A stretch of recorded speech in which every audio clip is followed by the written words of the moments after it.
morning and welcome to Rising. We have a great show for you today. I'm Amber Duke, joined at the desk by Niall Stanage. Good morning, Niall. Good morning, Amber. Great to see you. Of course, good to see you. And I have a mea culpa because last week I told you that Rory McIlroy was not going to win the Masters. You argued that he was too psychologically flawed for it to work, and there, my hometown hero did it in the end. He did. I suppose I'm the one with psychological damage.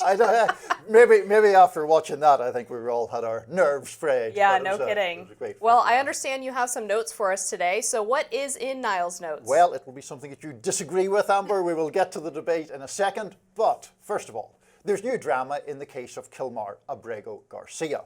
Late yesterday, we got the first proper glimpse of the man at the centre of the huge deportation battle. Maryland Senator Chris Van Hollen did get to meet him in El Salvador in the end. The senator tweeted out a picture of the two together, saying that he, Van Hollen, would provide, quote, a full update upon my return. Now, as I'm speaking right now, we don't have that update. Maybe you will by the time you're watching.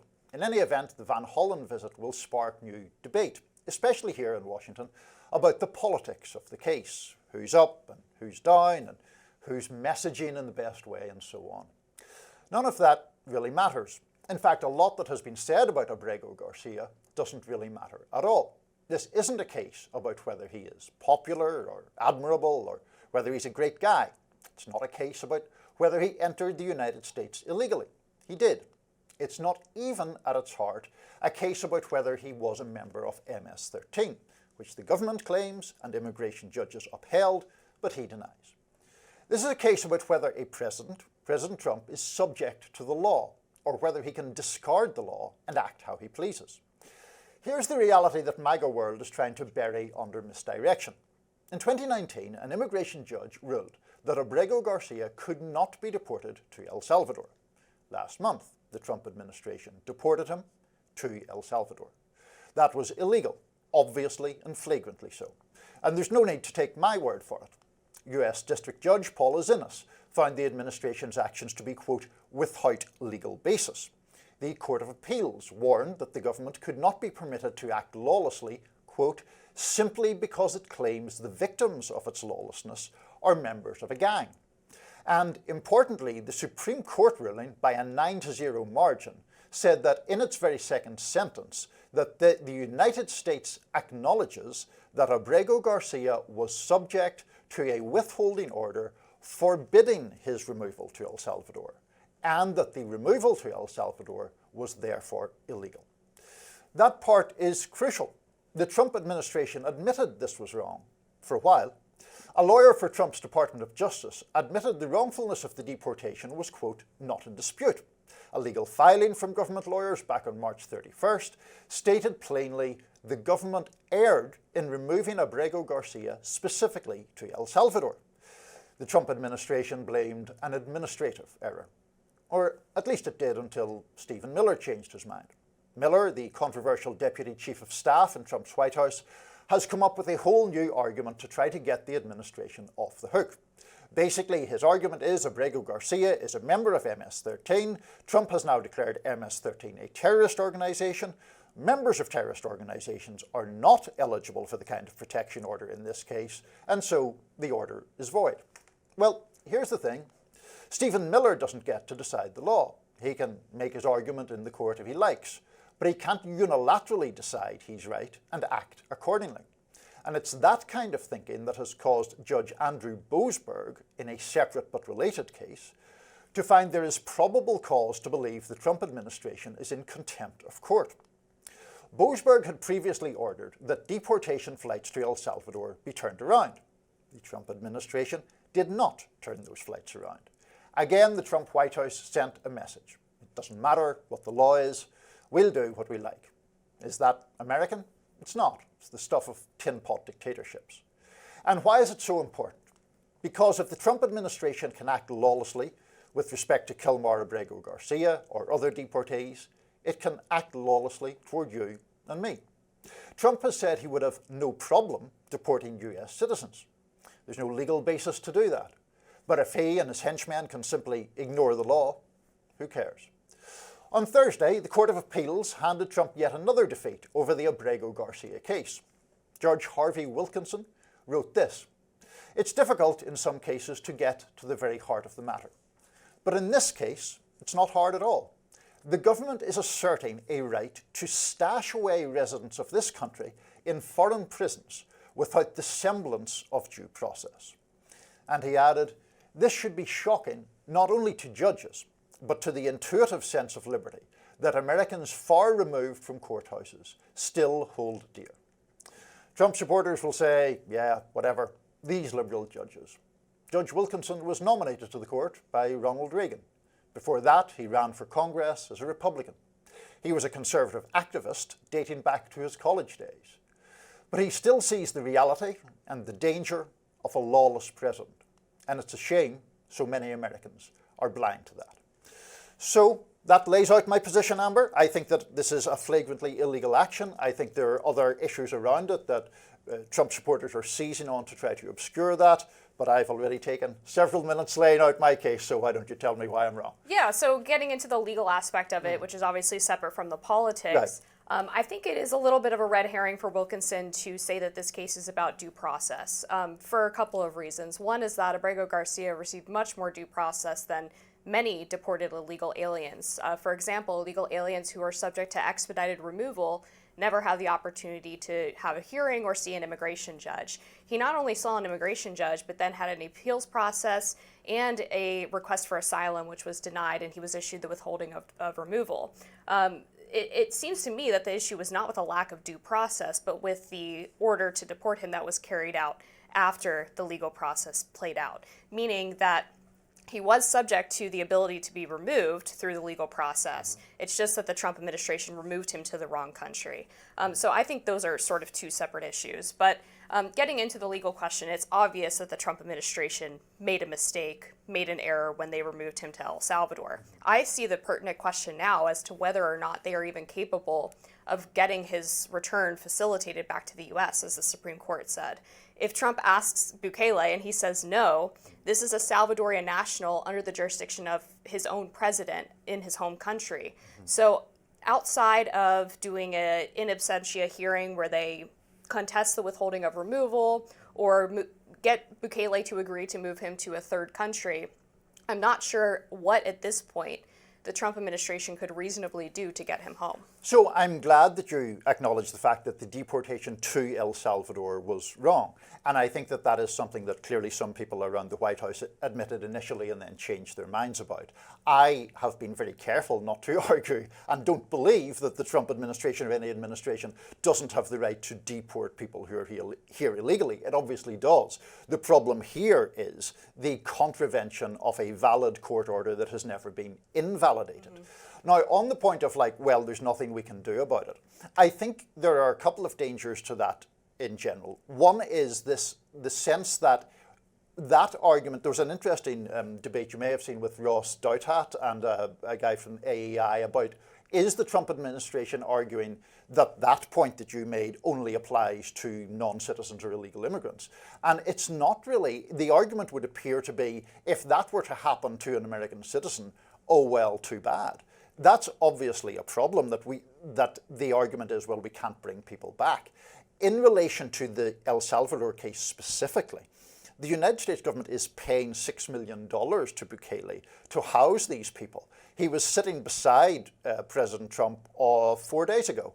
The idea that they can't do anything seems very, very spurious to me. And in fact, this is what has caused one of the judges in this whole process to contend that they're just doing nothing to try to comport with the order. I've seen some public reporting on the contract that suggests that the $6 million is for the El Salvador prison, CCOT, to house members of other countries, so specifically Venezuelans. And it's not clear to me that the $6 million applies to the Salvadorian nationals who are housed in that prison, because there was a separate agreement between Bukele and the Trump administration to take back members of its own country. But regardless of the specifics of exactly who the $6 million is apportioned to, you wouldn't deny that the Trump administration has significant leverage to try to get what it wants from Bukele, right? I would think, to an extent, but at the same time, if they were to pull the 6 million contract and the Venezuelans were all let go, presumably Bukele would still have an interest in keeping people that he believes are gang members in his own country in CCOT.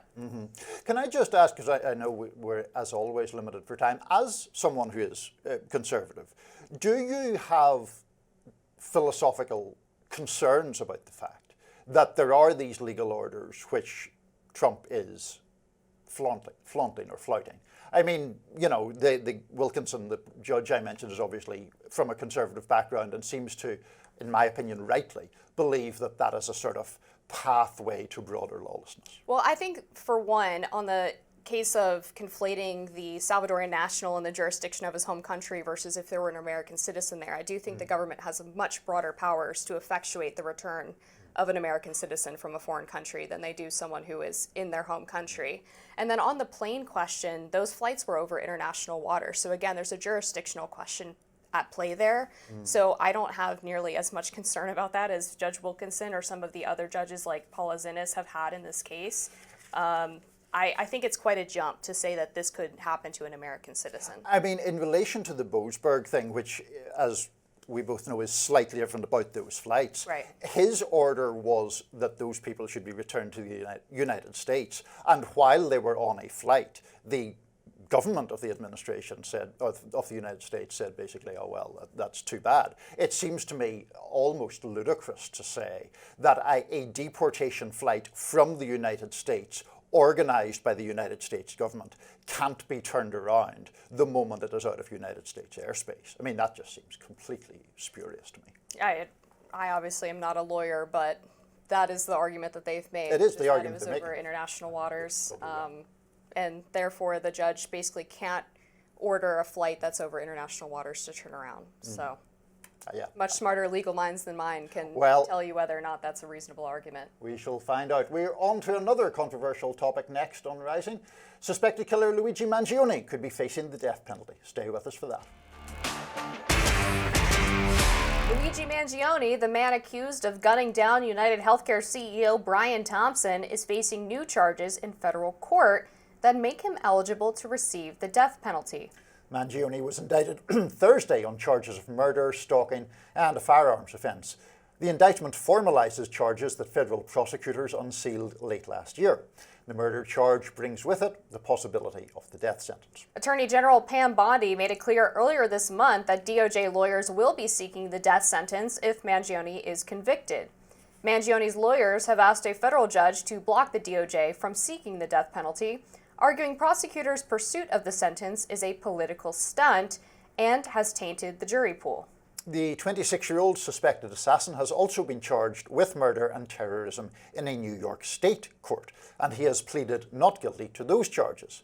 He additionally faces state charges in Pennsylvania, where he was arrested after a week-long manhunt. Well, more in the Mangione case. He's entitled to his day in court like anyone else is, or his multiple days in court, given the federal charges and the state charges. Presumption of innocence and all that. Having said all of that, I'm not in favour of going up behind people in the street and shooting them dead. I think that's, a bad thing to do, whatever strong political opinions you may have. I have long thought the most interesting thing about the Mangione case was the polling in the wake of it that showed a quite significant number, particularly of younger people, somewhat sympathetic to what he did. I can completely, to be clear, understand why his purported viewpoints are popular. I think the health insurance industry is very unpopular, and my view is that that is often for valid reasons. But extrapolating from that to the sort of Free Luigi cheerleading, and I can't really go down that road. Yeah, it's incredibly disturbing to me as well. And on the death sentence seeking by the DOJ, I was watching our friends at News Nation this morning, and their legal analyst was saying, look, it's really far too early to even say whether this will be on the table. It's far too early for the court to rule that this could even be in play, and far too early for even the defense attorneys to try to get that penalty off the table. Basically, they'd have to go through the process of actually trying the case first before they got to the sentencing.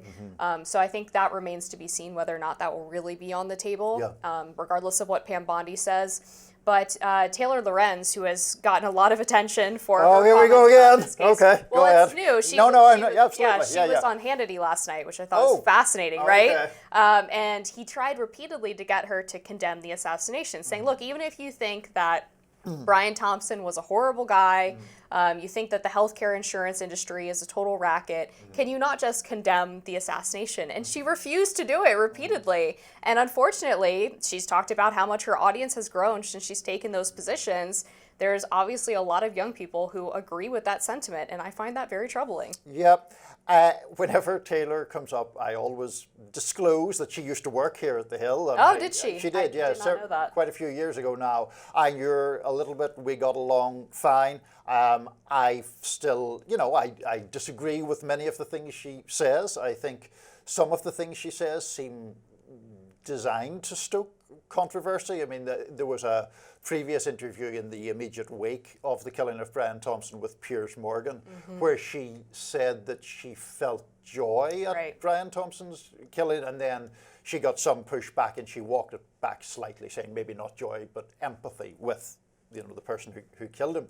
I can't, defend that. I don't think that those are sentiments that are useful or constructive to express. The fact that people, like by her own admission, it added to her audience to hold to those kind of views, that I think is worrying, as you rightly said, but also indicative of a broader sort of media and cultural picture right now, where it is often the most inflammatory statements and the most inflammatory people that acquire the biggest followings. I don't think that's at all healthy for the United States as a culture, but I don't know what you can do about it either. Yeah, I don't know either. And I know a lot of our viewers feel that way as well, and we get a lot of heat when we talk about this subject. Right. But I think, if you want to throw in an analogy that maybe makes people think twice about this type of vigilante justice, let's say you're someone who is progressive and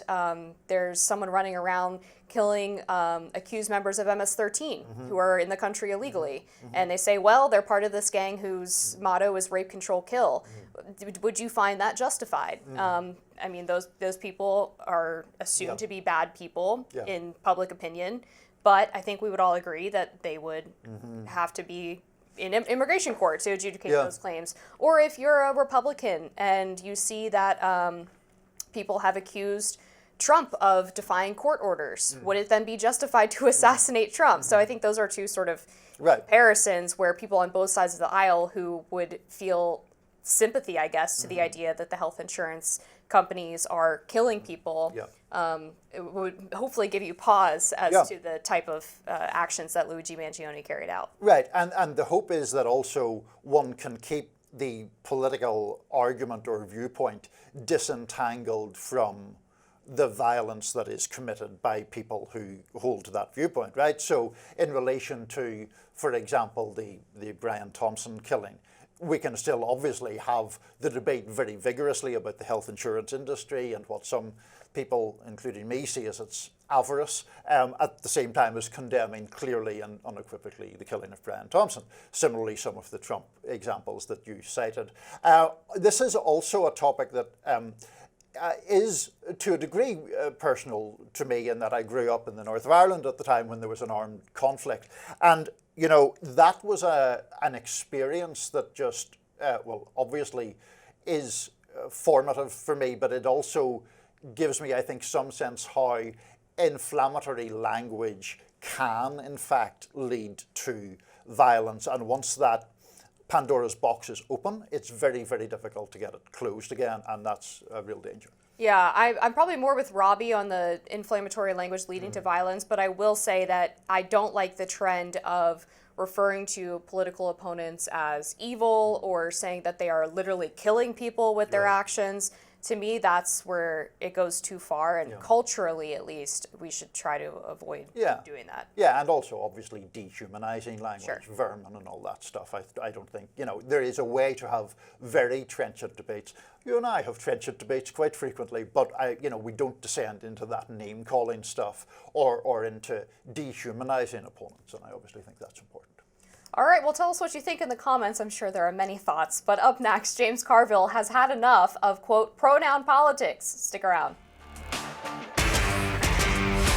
Democratic strategist James Carville has some choice words for the next generation of Democratic Party leaders. The pundit took to News Nation to slam DNC Vice Chair David Hogg, also ripping into AOC and Bernie Sanders' fighting oligarchy tour. He's calling on progressives more concerned with, quote, pronoun politics to leave the Democratic Party.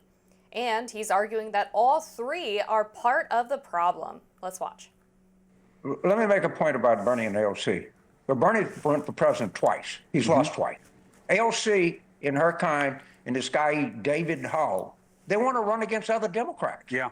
They don't run against Republicans. Well, when you beat a Republican, come back and see me, and I will be impressed. As you heard there, Carville took issue specifically with Hogg, who is a Parkland shooting survivor. Carville lambasted Hogg's recent decision to use millions of dollars to challenge incumbent Democrats. Let's take a look at that. All this guy Hogg wants to do is they want to beat, like Democrats are not the problem right now. Why don't somebody sue David Hogg? He's an officer of the Democratic National Committee. He is the vice chairman of the Democratic National Committee, and he's running against other Democrats. But I might give the DNC $10 and sue him. He's a contemptible little twerp. And now ex-users are calling out Carville. One user saying maybe Sanders and Cortez are the new Democrat Party. Political commentator Deveray Darkins writes, the mental gymnastics this guy does to justify still being a Democrat is astounding, or maybe just stupid. That's a little harsh on I James. think so too. Our friend James. Well, obviously a Democrat. Exactly, yeah. I mean, I think it's pretty clear. He's Secret conservative James Carville. Right, I don't think that's true. I mean, obviously he gets criticism from the left because he does essentially represent a more centrist strand in the Democratic Party.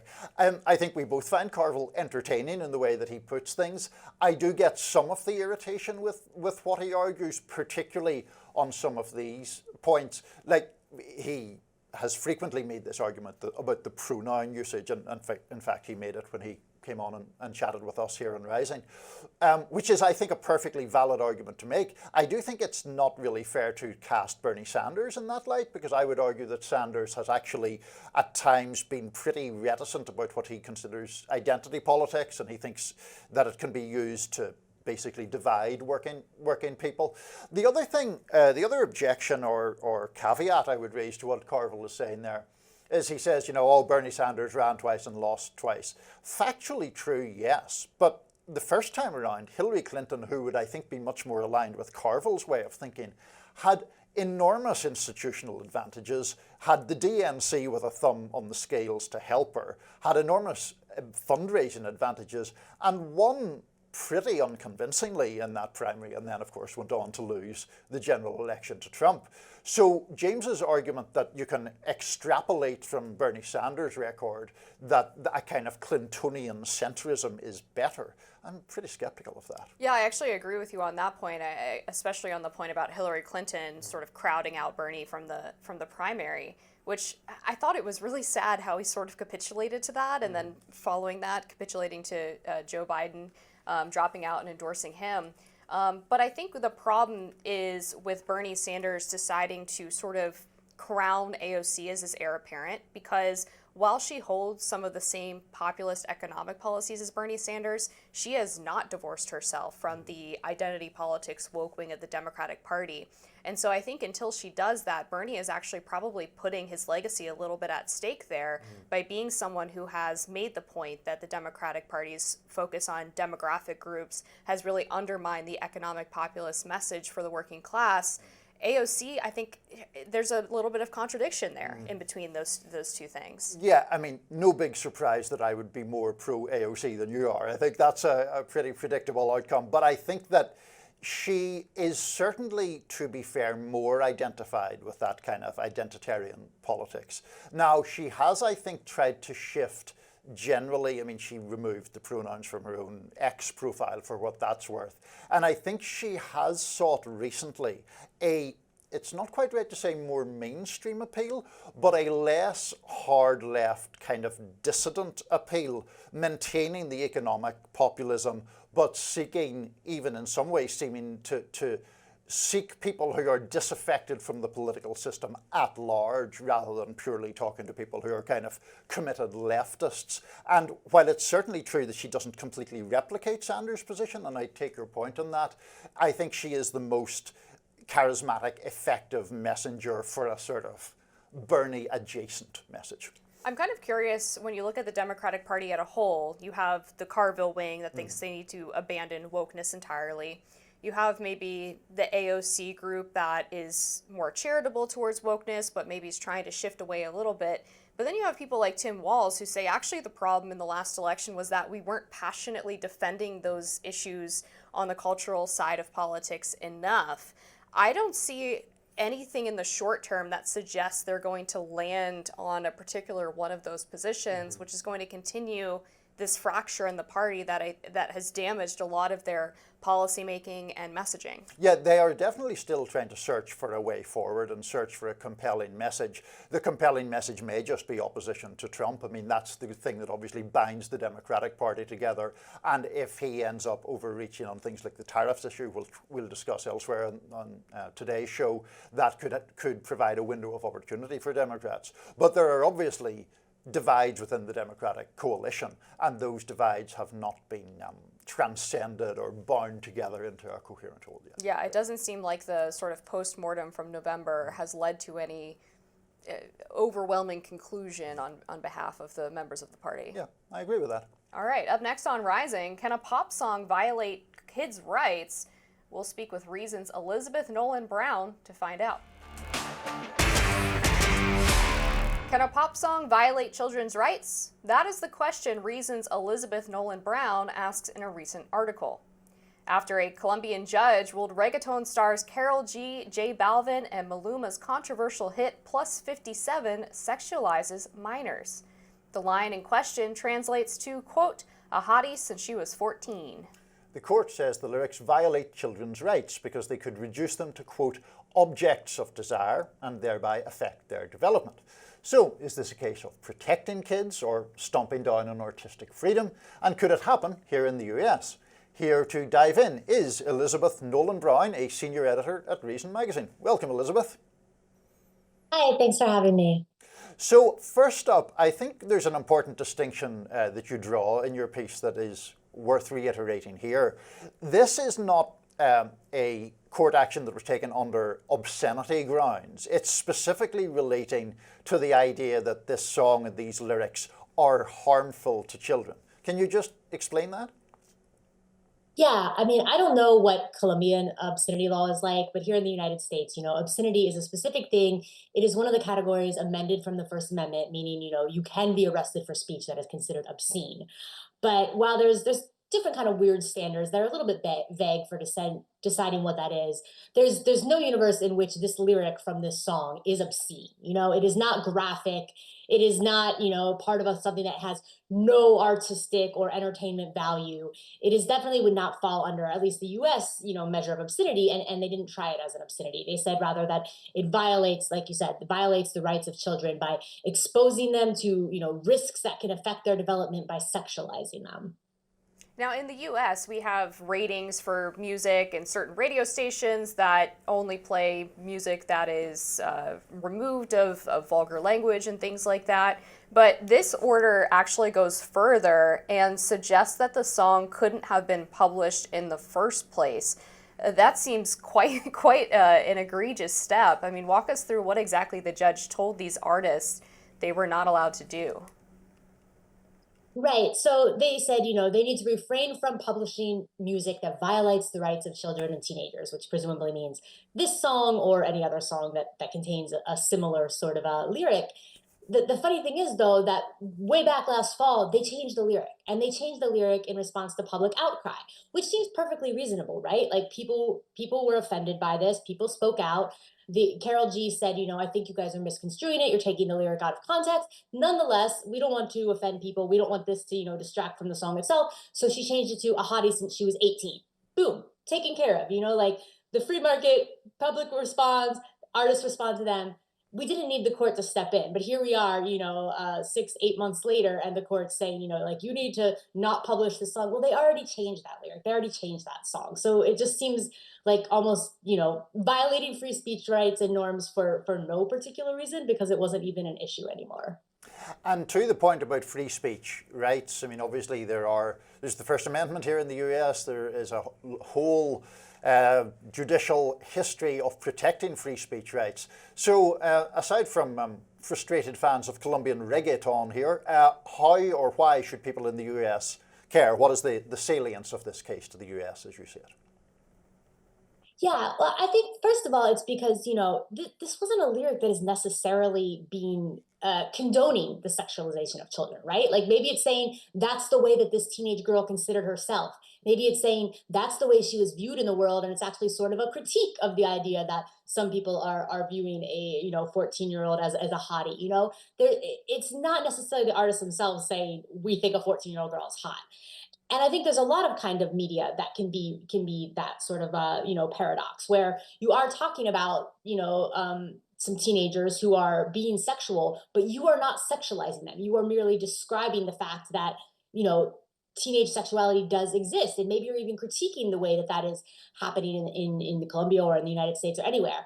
So to say that there's never any reason why this could be not creepy and not bad. First of all, I don't think that's true. And second, we are seeing sort of attempts like this in the United States. I mean, we do have the First Amendment that's going to stop something like this Colombian ruling from happening strictly, but we do see all these laws being passed in states saying that things that aren't obscene but are harmful to minors need to be banned, or at least need to be restricted from public places.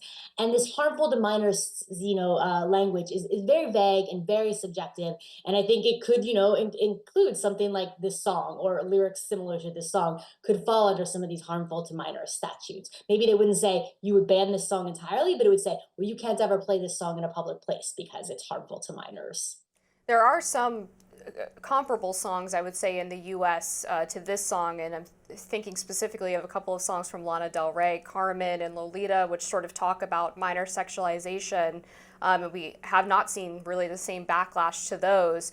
And I think you're getting at sort of some of like the laws related to books in public libraries. I mean, to me, the distinction, which you pointed out, is that the U.S. does not say you can't publish this, you can't even not disseminate this, but it can't be basically within easily accessible reach of minors. I view that as really sort of a reasonable middle ground here. I think the trouble is that these harmful to minor statutes are so vague that what is considered things that could be harmful to minors is really subjective and really up to political and cultural interpretation. So, there's definitely some things that like we could all agree are not good for minors to be exposed to. But with the way some of these laws are working out in practice, you have anybody who's a drag queen saying they couldn't be in a public place where any minors could see them. I mean, some drag is very raunchy. Some drag can be very PG and friendly.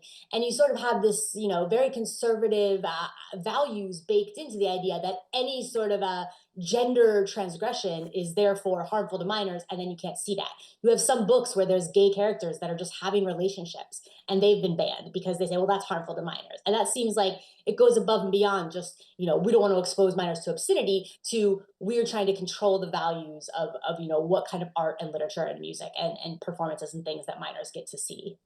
And before we let you go, Elizabeth, also to that point, I'm wondering, you kind of alluded in your piece to the idea that in the Colombian case, the court action against that song and the outrage about it may partly be related to a kind of class bias or other biases against reggaeton. And I think that is one of the issues that often comes up in music. I am going to show my advanced age here because I remember earlier debates about violent lyrics in American music, primarily geared towards hip hop. And the counterpoint that a lot of people offered was, Johnny Cash has a famous line, I shot a man in Reno just to watch him die, which is pretty graphically violent, and no one seemed to object to that line from a very legendary white country artist. So those kind of elements in this are part of the debate as well, right? Definitely. I remember those debates too. And I think that's just the danger here. It's that you are substituting the benefit of the state for the benefit of individuals, for the benefit of parents who should be able to control these things, and instead you're having politicians say, well, this is good, this is bad, and they are inevitably going to have some biases, and maybe that's class bias, maybe that's ethnic bias, maybe that's a bias against LGBTQ communities, whatever. But I think you really run the risk when you're letting the state determine what art should and shouldn't be seen by anybody, or shouldn't be seen by minors, is that you're gonna get these biases involved, and it's not just going to be strictly based on what is or isn't good for minors. All right, Elizabeth, thank you so much for joining us today on Rising. We appreciate it. Yeah. All right, up next, there's infighting inside the Trump administration. We'll break it down on Rising. The rift between two factions across the Trump administration and the Republican Party appears to be growing. Trump administration officials told the Daily Caller this week the State Department is divided into two factions, between those primarily loyal to the president and those aligned with moderate Republican senators who are dovish on USAID cuts. Sources say that the State Department brought in Pete Morocco after Rubio was allegedly not keen in overseeing USAID gutting. A State Department official denied that the Senate was swaying Rubio or his staff through lobbying efforts. Morocco left the State Department earlier this month, which wasn't his choice, but it's unclear why. Also this month, one of Defense Secretary Pete Hegseth's advisors, Dan Caldwell, was escorted out of the Pentagon and put on leave. A US official told Reuters that an unauthorized disclosure, or a leak in layman's terms, was the reason for his exit. This prompted some on X to raise questions. Federalist co-founder Sean Davis wrote, "Someone's going to have to explain to me how Pete Hegseth's most loyal deputies are the only people getting sidelined after Mike Waltz gave the entire store away to Jeffrey frickin' Goldberg. Seems odd." Meanwhile, Midas Touch editor-in-chief Ron Filkowski wrote on X, he's going to be fired because he outed the fact that Musk arranged with Hegseth to get a top-secret briefing at the Pentagon. Trump and his chief of staff didn't even know about it. As usual in Trump world, the person who does the right thing is the one who is punished. Let's begin with the Rubio State Department part of this, Amber, because first of all, it's based upon a story from the Daily Caller where you are a senior editor. So tell us a little bit more about this. Yeah, so the gist of the piece is that multiple members of the Trump administration told us that there is this war basically going on in the State Department between people who are trying to effectuate Trump's ending of USAID, but that Secretary of State Marco Rubio, at the behest of some more moderate senators, namely Lindsey Graham, Joni Ernst, and Mitch McConnell, are directly lobbying Rubio and his aides, who are also former Senate aides, to keep elements of the program in place, or to try to basically underhandedly keep the whole thing operating, but underneath the State Department as opposed to as its own entity. And these Trump loyalists feel like they have been completely isolated from the process and have seen firsthand basically how a call from a senator comes in and Rubio goes, well, we have to keep this portion of USAID because Joni Ernst, for example, wants to keep it. And one of the most fascinating parts of the story is that members of the Trump loyalist faction have actually started doing their work outside of the State Department because they fear that they're basically being surveilled and they're going to be reported back to Rubio if they're not being appropriately underneath his control. Whenever Biden was president, I was in the State Department fairly frequently, and I always felt a bit dodgy about signing on to their Wi-Fi or anything, even as a journalist, because I never loved the security realm of it. But I guess, this is on one hand part of something you and I have talked about before, which is a battle between the Trump America First people and the more conventional Republican or Republican establishment or neocon or whatever you want to call it.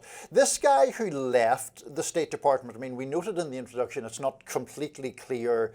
He seems to have been brought in, as I read the Caller's story, to enact these cuts that Rubio has been reticent about enacting. But now he's out again. But we don't know who knifed him, for want of a better term, right? Yeah, it's really interesting.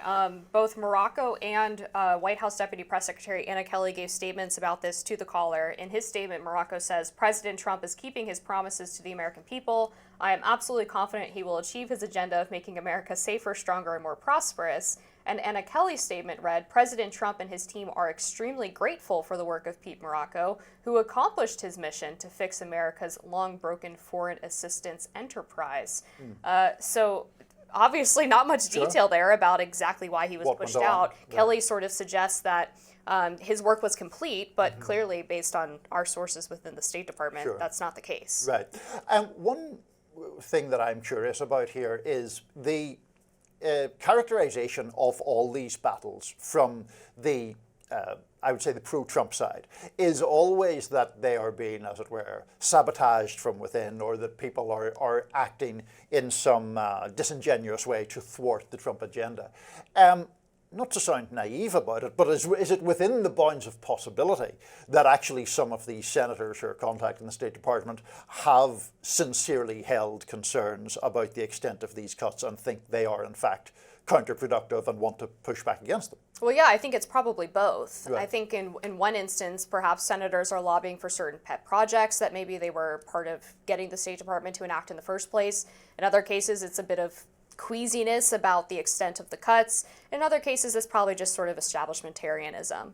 So I think all three of those things can be true at the same time. Now, the other fascinating thing we learned is that apparently the State Department spokesperson, Tammy Bruce, is potentially the next on the table to be pushed out of the State Department. And a lot of people were kind of curious about that pick in the first place because she's been very critical of Rubio in the past. She is obviously more of an America First MAGA person than Rubio is. And people were wondering, well, how are those two going to work together? And not very apparently well, not very well, exactly. Right. Interesting. And just to not obscure the other strand in this story, the Hegseth thing, where there are two aides to Hegseth who've been removed, and the word on the street is that that's because of a leak pertaining to Musk. He was going to get this briefing about war plans for China. I don't think it actually happened in the end, but Trump was apparently very upset about it and all of that. At the same time, Mike Waltz, who I know you have some misgivings about, is still there, despite being the person who put Jeffrey Goldberg from The Atlantic on the now infamous Signal call. Or Signal group chat, I should say. So how do you read all of that? Yeah, it's interesting. I mean, I feel in one sense, obviously, if people are leaking classified information, then they should be held accountable for that, regardless of where they sit exactly on the debate versus the establishment Republicans and the Trump loyalists. But it was, I think, troubling that there was no one who was fired for the Signal dust-up, regardless of who that, whether it was Mike Waltz or one of his deputies or someone in the chat who shared classified information. The fact that nothing happened to them, I think, was more about Trump not wanting to give a scalp to The Atlantic than in actually doing what was best for making sure that it didn't happen again. Yeah, I mean, I found that surprising. Well, surprising is perhaps the wrong word. I never find it surprising that Trump doesn't want to give in to the media as he sees it. And I think he feels that firing people under pressure would be doing that. But that was A, so embarrassing for the administration, and B, so sort of egregious that they were literally discussing an attack on a foreign nation with a journalist sitting there and nobody apparently going, who's that guy or why is he there? That seems just really bizarre. Yeah, and the thing is, if Mike Waltz or some of his aides had been fired for that leak in the Signal chat, Trump supporters wouldn't have been too upset about that. Wouldn't be shedding too many tears, right? right? I mean, he could have sort of killed two birds with one stone, getting rid of someone who was seen as not sufficiently loyal to the president's agenda, who maybe is a bit more of a war hawk than some of the Trump base would have liked, while also demonstrating to the Democrats and the media that there will be accountability within the administration. So I don't think it would have been just handing up somebody on a silver platter for the media to chomp on. It probably would have been fine with the base too. Yeah, it would have resonated quite easily with the base, I would think. Well, there we go. Up next, FCC head Brandon Carr is blasting news outlets, including MSNBC, for what he calls news distortion. Stay with us. The Trump administration is ramping up its battle with legacy media. FCC Chair Brandon Carr wrote on X, Comcast outlets spent days misleading the American public, implying that Abrego Garcia was merely a law-abiding U.S. citizen, just a regular Maryland man. When the truth comes out, they ignore it. Comcast knows that federal law requires its licensed operations to serve the public interest. News distortion doesn't cut it. Carr continued, writing, Abrego Garcia came to America illegally from El Salvador, was validated as a member of the violent MS-13 gang, a transnational criminal organization, and was denied bond by an immigration court for failure to show he would not pose a danger to others.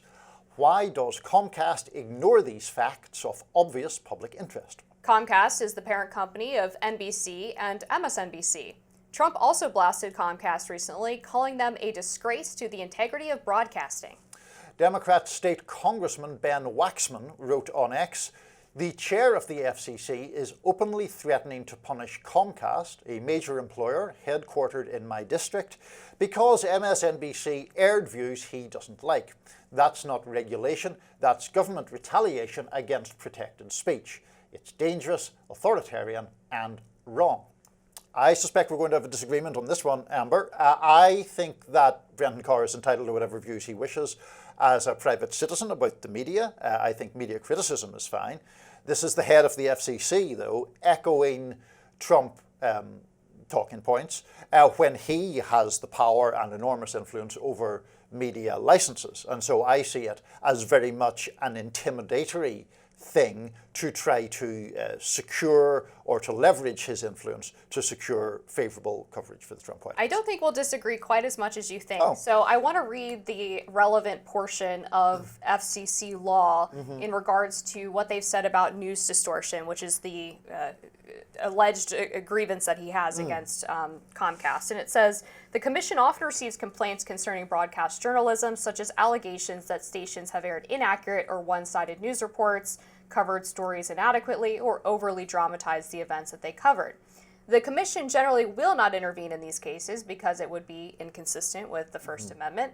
And then they go on to say, however, as public trustees, broadcast licensees may not intentionally distort the news. The FCC has stated that rigging or slanting the news is a most heinous act against the public interest. And here's where the enforcement mechanism comes in.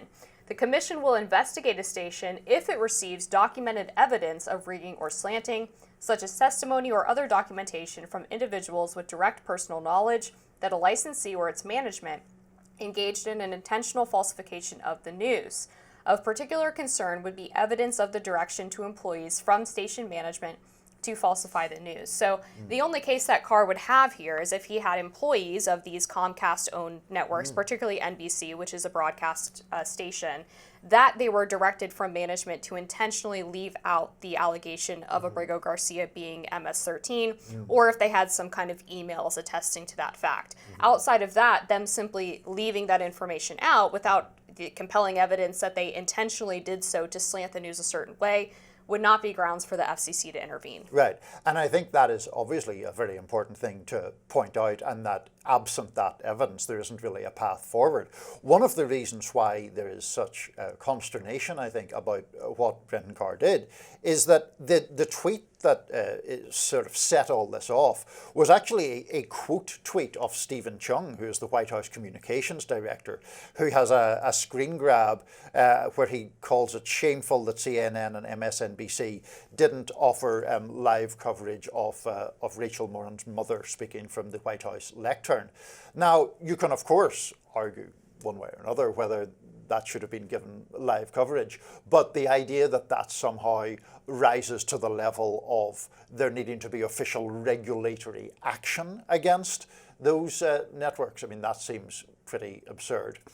Now, in the case of those MSNBC and CNN or cable networks, so that's sort of outside the FCC's purview anyway in terms of licenses.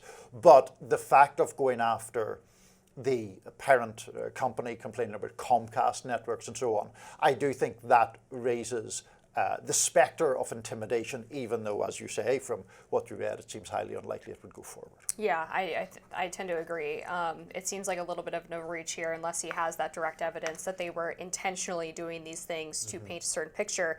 Now, you could argue maybe there's liberal bias at the networks and that causes them to cover or not cover certain stories. because of just whatever internal feelings they have about political issues. Maybe they haven't reviewed the court documents themselves regarding Abrego Garcia's alleged ties to MS-13, and that's why they didn't include them.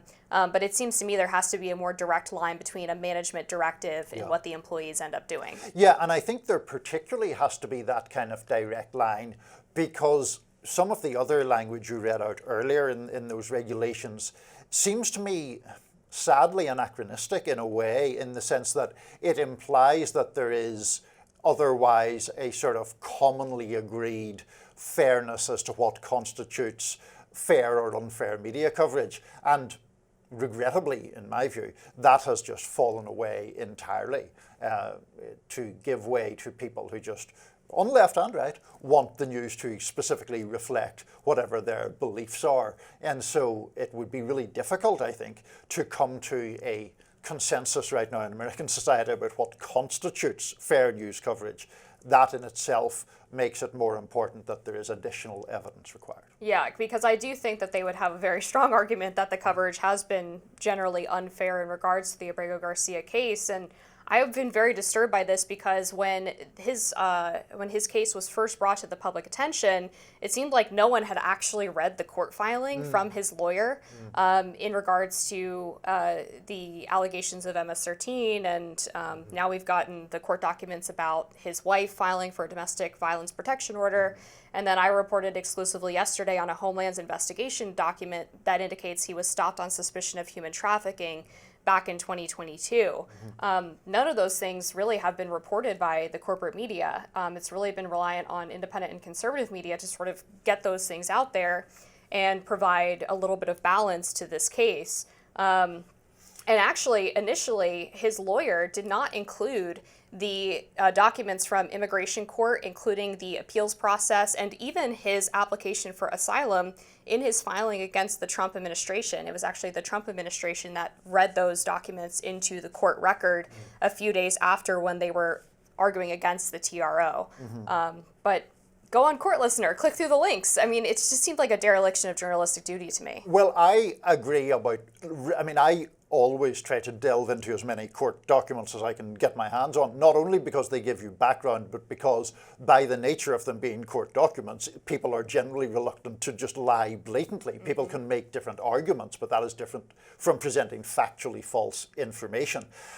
In general, I would say I do take your point about there being sometimes a lack of proper background given in this particular case. Now, I was obviously opining about it earlier on in today's show, and what I was trying to do was acknowledge all of those realities that do exist and still make an argument that I consider persuasive, obviously, that the Trump administration has acted illegally in deporting this man to El Salvador. That is, it seems to me, different from pretending that there was not two immigration judges who believed that he was a member of MS-13. That's not my argument. My argument is about the specific action taken to deport him to El Salvador. So I do think those things, as much information as possible, should be given in relation to, I did read your story about him being questioned under suspicion of human trafficking, and no charges were ever filed. I mean, that's the other part of that, right? He was let on his way. The FBI, according to the Tennessee Stars report, which was prior to mine, which had the actual Homeland Investigations document, the FBI, during the Joe Biden administration, apparently said that they weren't going to pursue an investigation on those charges. So, I think that it is worthwhile knowing that that happened. I think that you can have all sorts of arguments about what one can extrapolate from that incident or not. I don't think you can extrapolate very much from it, but it's worth knowing that it happened. Oh, gosh, I disagree. I think you can extrapolate a lot. I mean, he had 8 people in the van going from Texas to Maryland. The van was owned by his boss, who works in construction. They all provided his home address as their address. They had no luggage. They all were asked to write their names down, but sort of intentionally made them all illegible so that the officer couldn't track them down. To me, it reeks of human trafficking, but obviously they didn't investigate it through the FBI. So. I mean, my argument with that is that you can't get into the situation of imputing guilt on the basis that someone was stopped and then let go. If there is compelling evidence against people, that evidence can be tried in court. We can't just get into the thing of, well, the cop stopped him and a cop said this was suspicious and that was suspicious, therefore we've decided he did it.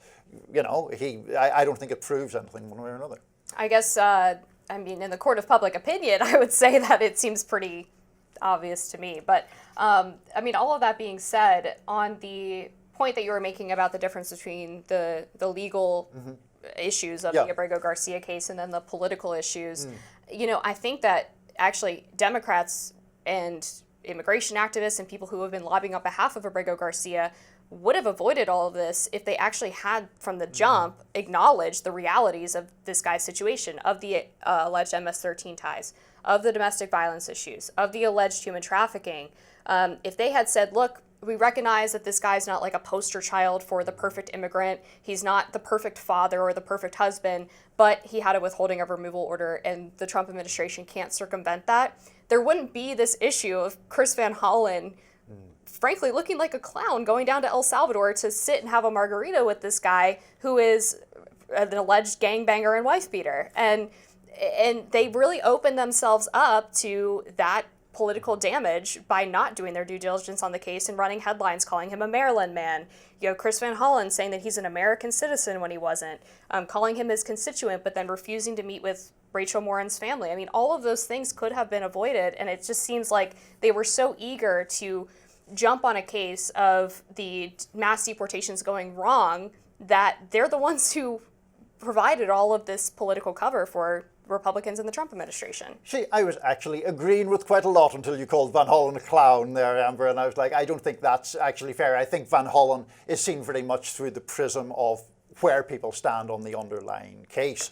But the point is that you are right, I think, to say that the case being made would have been stronger had information that was available in court filings been acknowledged in the process of making that case. That is, I think, something that is worth doing because it actually strengthens the case in arguing that the deportation of the man was illegal, and whether he is a perfect person or not is irrelevant to that particular point, which is, of course, the argument I was making earlier on. So you see, Rising, living Full up to circle. a higher standard. Full circle. Up next on Rising, are Democrats caught in Trump's tariff trap? Our next guest thinks so. Stick around to find out. Could Democrats get into trouble on tariffs? So far, criticism has mostly been directed at President Trump on the issue. Critics on the left say he's tanking the economy. But editor-in-chief of the Lever, David Sirota, recently suggested the tariff issue isn't binary, that there is in fact a middle ground. He points out, through all the bickering between Republicans and Democrats over trade policies, policies that satisfy both can coexist.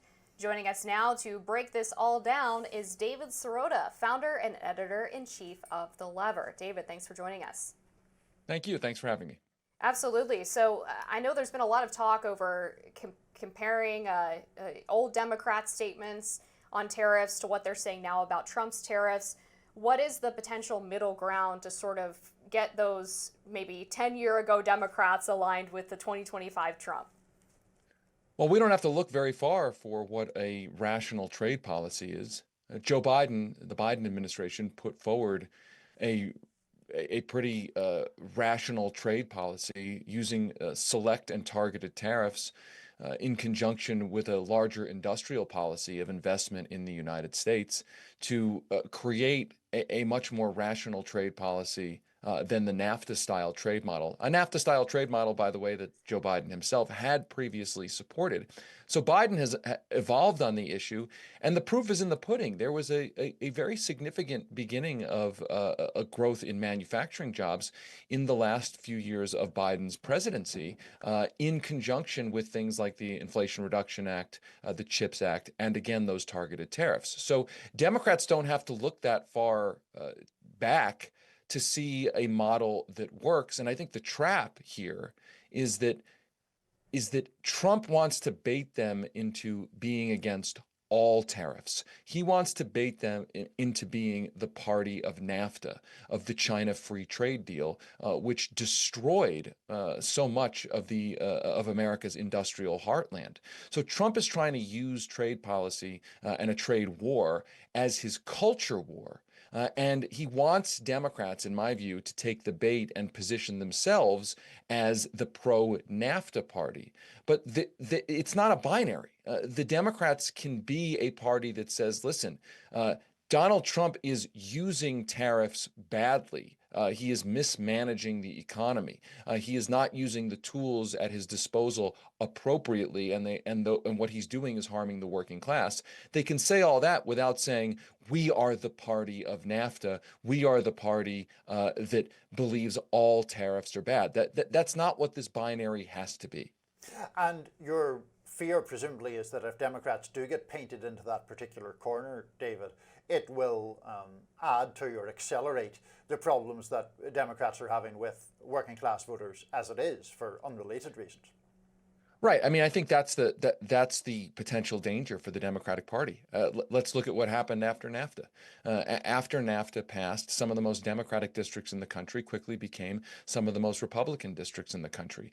That as the Democrats became perceived as the party of tariff-free trade, unfettered free trade, although I don't like using that word because these free trade deals are free trade when it comes to labor and the environment. There are all sorts of protectionist policies in these trade policies for corporations, IP rights, copyrights, and the like. So as Democrats became portrayed as the party, what we should accurately call, of corporate written trade policies, the Republicans were able to win more with more and more working class constituencies to great effect. The industrial heartland of the country is many of them are red states now, states that had been blue states, and I think that's what Trump is hoping happens once again. I don't think it has to happen. I think the damage that Trump is doing with his bad and reckless across the board tariff policies, the inconsistency and the like, is going to likely create so much economic pain that I don't think he's going to be able to rekindle an anti-NAFTA argument that kind of nets out as a positive for the Republicans when it comes to voters who are experiencing a tough and even tougher economy. But I guess the point is there's an effort to try, I think, from the pro-NAFTA side of the Democratic Party to use and weaponize Trump's bad tariff policy to try to purge the party of those who have been critics of the old trade policy. And a lot of those critics, I should add, are from places in the country, are the last remaining Democrats who represent those swing districts, those working class districts that Democrats used to dominate in. Yeah, and I mean, one of those people that immediately comes to mind is Governor Gretchen Whitmer from Michigan, who met with Trump recently and has released a statement on the tariffs saying that she does agree with the general principle but opposes the way that Trump is going about it. Same with Senator Bernie Sanders. How do you think people in that camp who have been more critical of the implementation of the tariff policy can get other members of the Democratic Party on board with where they're at? It's a great question, and I'm not sure. I think that, look, we live in an era where the media environment, the social media environment, represents binary or rewards binary polarization. Tariffs are all good, tariffs are all bad. What Trump is doing is awful, or what Democrats are doing are awful. In this situation, there's a more, I think, nuanced argument to make, which is, again, Trump is not using the tools properly. I've said it before, I'll say it again. If a tariff is a hammer, you can use a hammer to build or you can use a hammer to destroy. Trump is using the hammer to destroy. But it doesn't mean that there's no way to use the hammer as part of a larger policy to help build. And again, I go back to the Biden administration. Now, some people may hear this and roll their eyes. Oh, you're saying Democrats should tout the Biden administration. You know, Joe Biden and the Biden administration was essentially, at least the extension of Kamala Harris, removed from office. Well, the Biden administration, let's be honest, did a terrible job of actually selling what they were doing. They did not do a good job of making a public campaign case for how the tariffs were helping rebuild manufacturing. And a lot of that goes back to, I think, a point that it's not a very interesting point. It doesn't get a lot of speculation because it's sort of an open and shut, obvious point to make, which is that they didn't, part of the reason they didn't do a good job of selling that is because Joe Biden was extremely old. He was clearly declining in political skills, and they insisted on having sort of a bad or kind of over-the-hill salesman, pitchman at the top of the ticket. So all those things colluded to have Biden not really sell this policy, even though the industrial policy of the Biden administration, again, those targeted tariffs, ended up being some of the most successful parts of his presidential term. David Sirota, Editor-in-Chief of The Lever, thanks for joining us on Rising. Thanks to both of you. Coming up, are young Americans becoming less religious? We'll get into that next. Ramadan wrapped up at the end of last month, Passover Seder was last weekend, and Easter is this Sunday. But how many Americans are actually observing any of those holidays? Well, apparently not as many these days. A new Gallup poll found young Americans are becoming less religious. About a third of Gen Z and millennials now identify with no religion. 70% of adults in the U.S. last year said that they have a religious preference, but those figures are falling across all age demographics. Americans who identify as not religious has nearly tripled since 2000, down from 22% to 8%.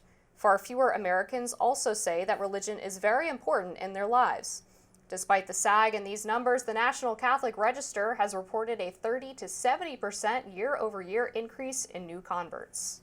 So, Amber, over the time that you and I have been doing this, it's becoming almost customary now for us to have a sort of broader discussion to end things off, which I always enjoy. I think, you know, you would consider yourself a religious person, I think. Yes, and I'm a confirmed Catholic. You're confirmed. And I am a confirmed agnostic, I think, or someone who has very little tolerance for or love for organised religion, although I have some level of spiritual sense.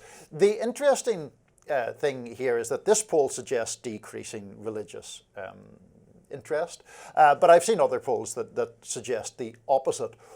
As someone who is a confirmed Catholic, how do you, I mean, where do you think we are in terms of the sort of zeitgeist right now as far as interest and affinity with religion? Yeah, so I found this to be a really interesting trend because I think it probably is the case that people are becoming less religious over time. I think those polls are probably accurate. But we have seen that the people who are interested in religion are interested in a more traditional style of religion. The New York Times did a big profile on the Gen Z and young millennials who are going to traditional Latin Mass, which is in some parishes and in some areas of the country has been almost done away with, but there are some exceptions for certain parishes that have been practicing TLMs for a while. And those young people are basically looking for something that is sort of counter to where culture and society is at in the United States. And they feel like the only place that they can find that is in a traditional church. You also see this with sort of evangelicals over people joining maybe Lutheran or Methodist denominations of Christianity. And so I find that really fascinating. It's sort of almost, it seems like a conflict that you have declining religiosity overall, but then the people who are still interested really want and crave something that goes back to prior to, you know, when churches all had like pride flags out in front of them. Sure. They want something that really is separate and not affected by the cultural moment. Well, and I wonder, is that kind of the heart of that point? Because I get that culture in general is, I think, moving, not in some sort of officially secular way, but is just becoming ever more accelerated. I sometimes think it is becoming a bit more materialistic or about instant gratification and all of that. And those values are things that typically are contrary to those of religion.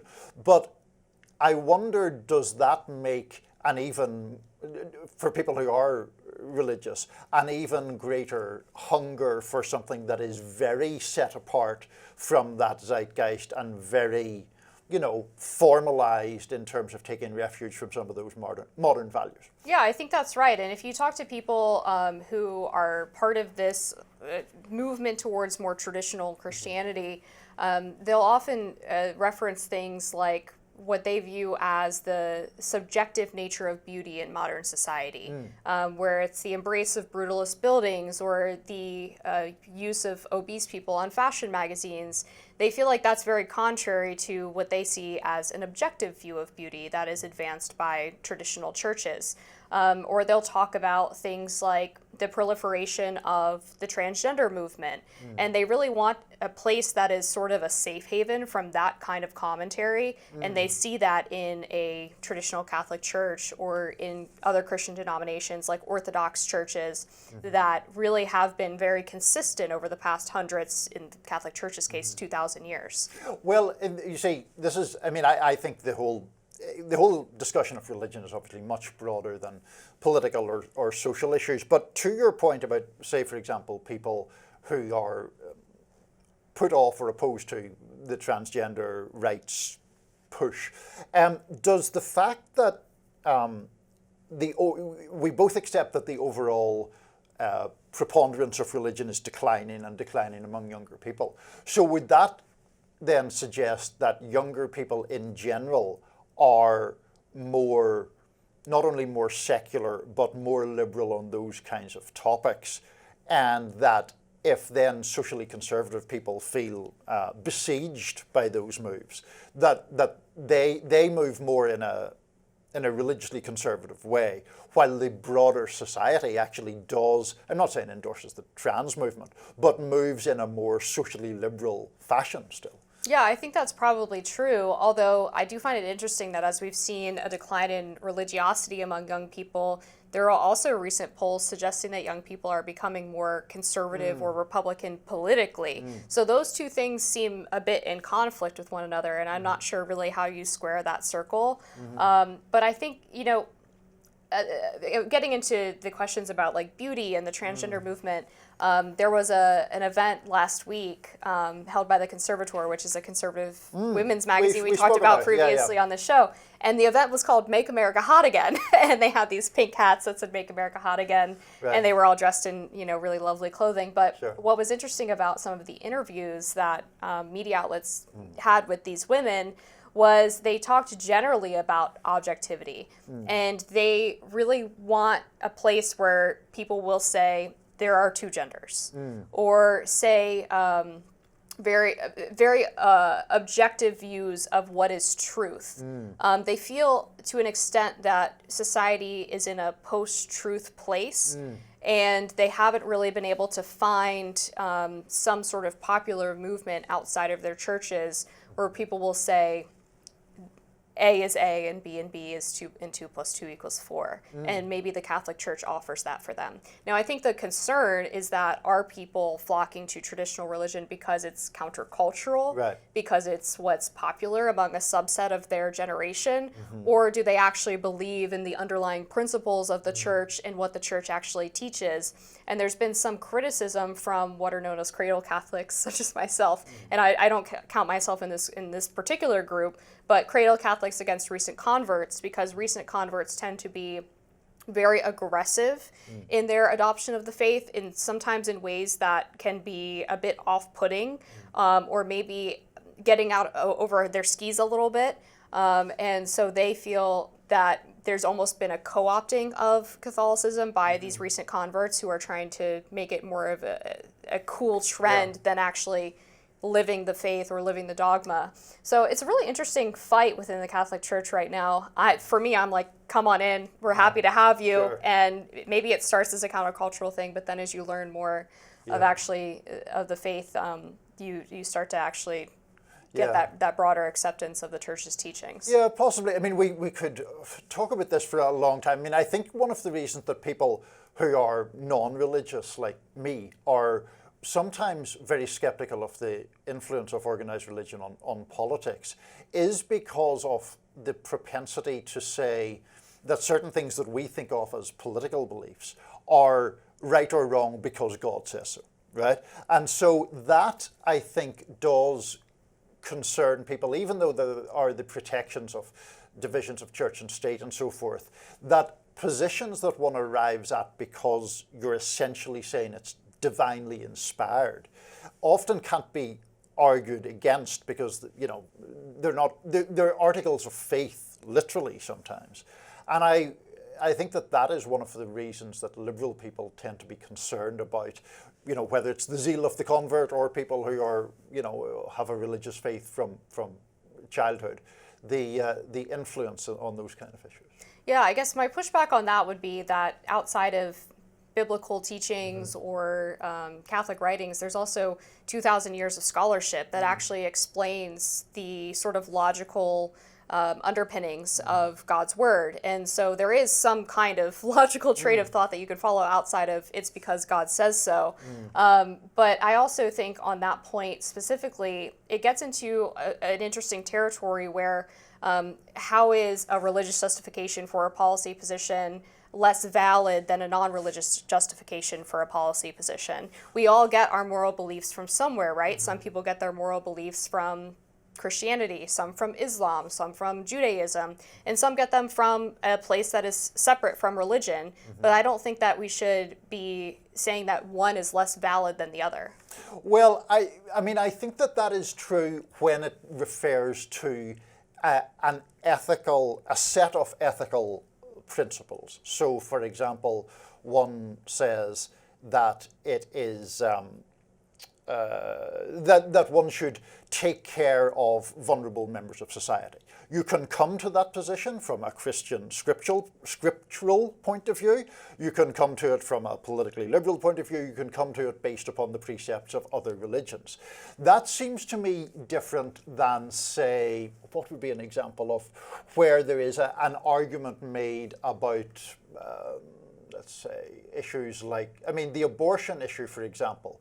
That obviously gets into a perception that those things are determined by one's religious beliefs in a way that I think is harder to argue in a non-religious way. There is a non-religious argument against abortion, though. It's a scientific argument, which is the argument that life begins at conception, because, I mean, for a number of reasons, one of which is that counter arguments that life begins when a child's viable outside of the womb, for example.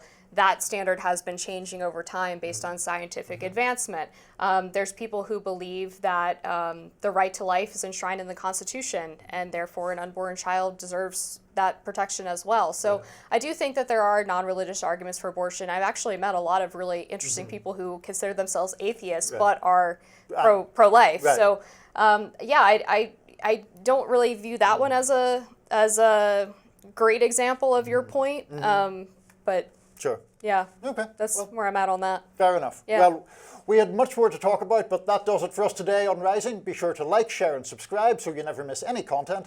And for those of you who like to listen while on the go, we are now available anywhere you listen to podcasts.